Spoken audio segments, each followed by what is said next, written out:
創造。偉生，你出聲啦！你究竟信唔信我所講嘅嘢？你講啊！你話俾我聽，嗰個細路哥叫咩名？住喺邊度？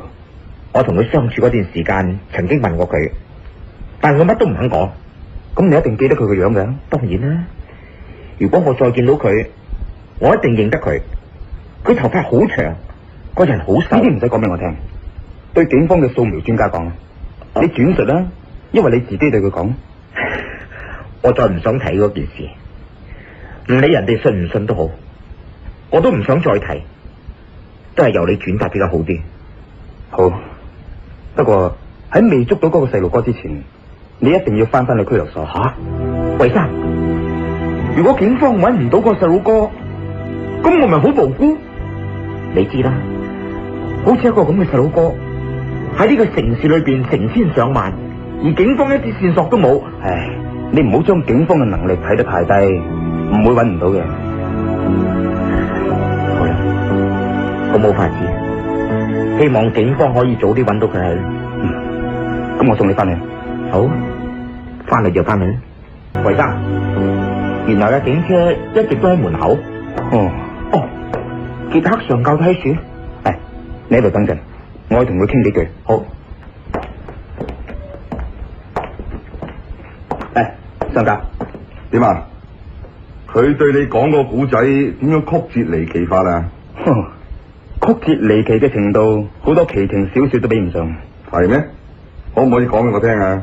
當然可以啦，但係你要揾人先將黃婷押翻去，佢個情緒好唔穩定啊！仲有，小心安住佢。你嘅意思即係話佢唔係兇手？呢個問題我都好難答覆你。你哋將黃婷帶翻去拘留所。係。上校，你不如入我屋企傾下嚟。好。衛生，得噶啦，你跟佢哋翻去啊，我會同上校講噶啦。好啦。嚟，上校，請入嚟。好。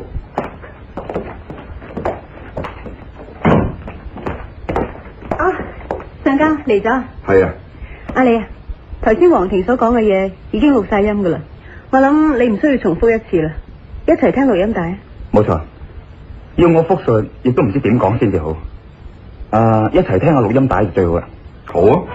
上校，你覺得點？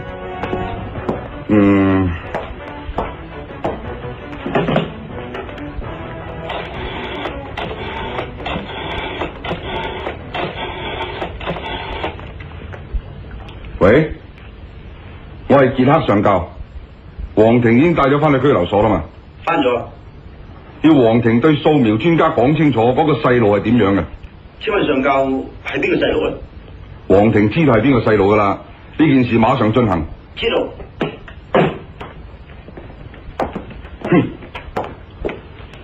15歲居然膽大包天。上校，你相信黃婷嘅說話咩？你認為信唔過咩？我見過佢頭嗰笪啦，曾經請腦科專家睇過，專家話從來都未見過咁大手術，亦都唔知道世界上有咩地方可以做咁大手術嘅。咁即係證明黃婷嘅說話信得過咧。潘博士夫婦的確係曾經將佢嘅腦蓋骨切開，將佢作為一個試驗品。或者我唔應該咁多口嘅。魏太，你唔使咁客氣，你諗到乜嘢咪即管講出嚟咯。哦，我唔係話潘博士夫婦冇同黃婷做過手術，我嘅意思係話潘博士夫婦嘅研究工作失敗咗。阿叔，你咁講係咩意思？好簡單啫，潘博士本來嘅目的就係想揾出人腦之中嘅所謂犯罪因子，然後將佢消除，使到一個罪犯變成好人。但係結果佢使一個罪犯變得更狡猾、更兇惡。照你咁講，黃婷就係殺人兇手啦。似啦。你唔好唔記得，黃婷曾經同佢哋一齊生活3年。如果佢哋要落手嘅，可以用好多方法做到不留痕跡。點解要將嗰2個人打死呢？而且佢呢種行兇方法就好似一般少年罪犯咁噶噃。如果唔係用嗰種方法殺死潘博士夫婦，佢點樣可以向人編造有一個細路哥喺潘博士屋企嘅故事呢？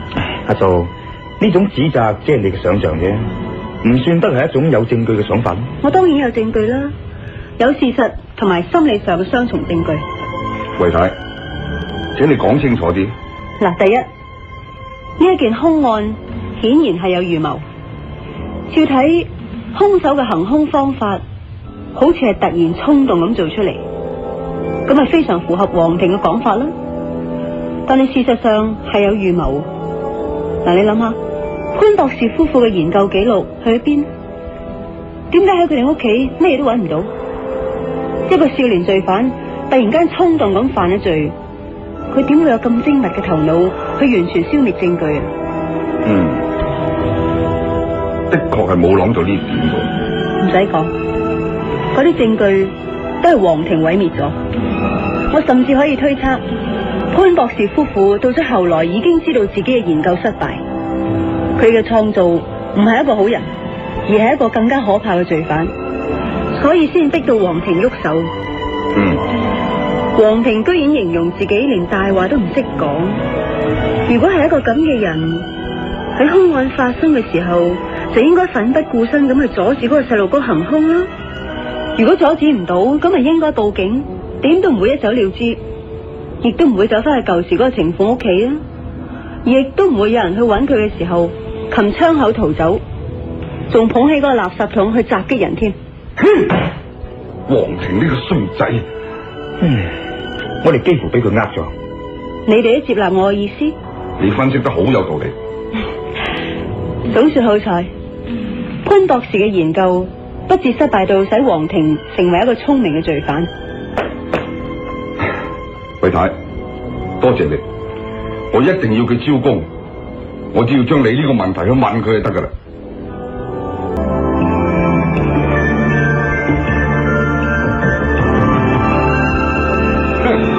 衰仔，而家係想唔認都唔得噶啦，你快啲講清楚，咁樣做係咪有預謀嘅？係，我係有預謀，我恨佢哋。佢哋將人當係老鼠咁嚟做實驗，我恨佢哋。你將潘博士夫婦嘅研究記錄收埋喺邊度？冇，我冇收埋。你老實講。我燒咗啲醜惡嘅記錄，乜都冇留低。有，只係留低潘太一本日記。我恨佢哋，要佢死俾我睇。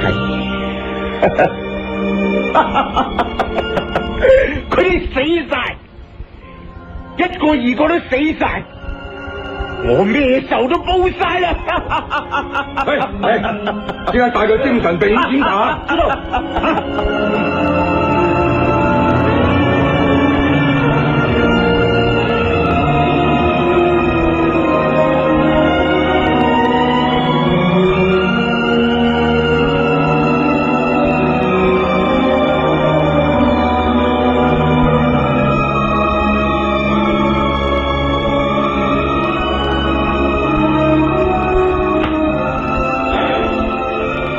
點啊？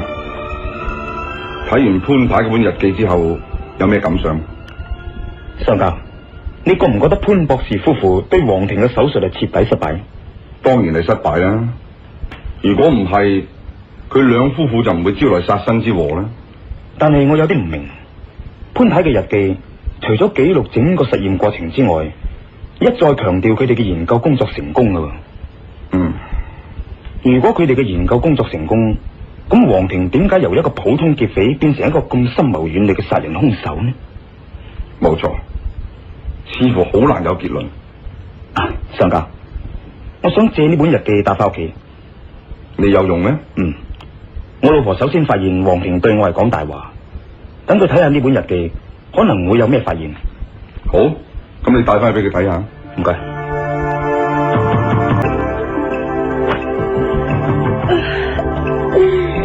點啊，阿叔？有冇喺本日記嗰度發現到啲咩？佢哋失敗咗。好，我話佢哋失敗係以我哋嘅立場嚟講，喺佢哋嘅立場嚟講，佢哋自以為成功啊。喂，好似叫我猜謎語咁喎。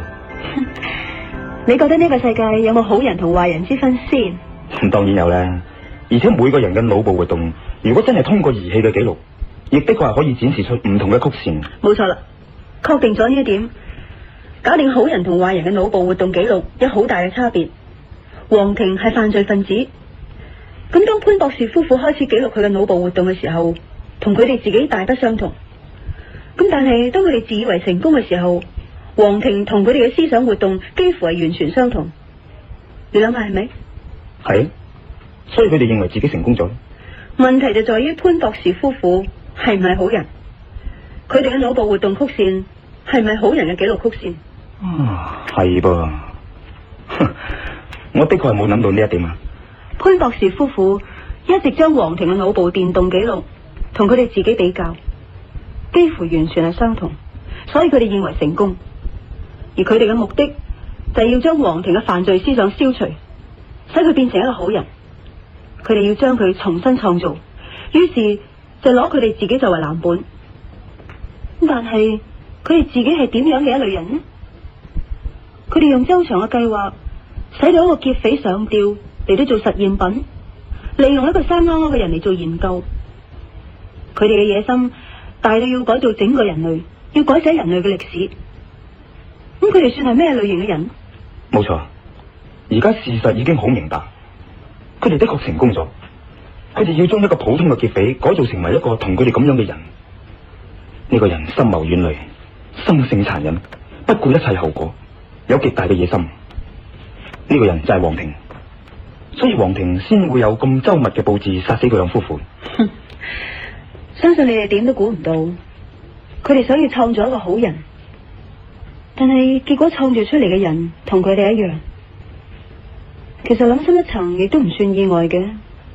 無論乜嘢人都好，當佢要改造人哋思想嘅時候，總係以佢自己嘅思想作為典範，要每一個人都變成同佢一樣。所以就以呢一點嚟講，呢種意念係非常之卑鄙，仲卑鄙過搶劫他人嘅財物，或者係傷害他人身體。冇錯，要改造人哋嘅思想，控制人哋嘅思想，毫無疑問係一種犯罪嘅行為。呢種犯罪嘅行為，當然係要比搶劫同埋殺人嚴重得多。所以啫，佢兩夫婦嘅成功抑或係失敗，咁就好清楚啦。咦，阿嫂，好少見你咁早啊埋頭埋腦捧住張報紙噶噃。點啊？有咩大新聞？黃庭嗰件案已經審結啦，佢有罪。新聞報道得好詳細，佢喺審訊嘅過程當中極力同自己辯護，話佢係首先俾潘博士夫婦禁錮，然後喺逃走嘅時候咧受到阻礙，所以先失手殺人。佢以為咁就冇罪啊？卒之都裁定罪名成立，判咗死刑。相信佢對呢個判決都會好意外。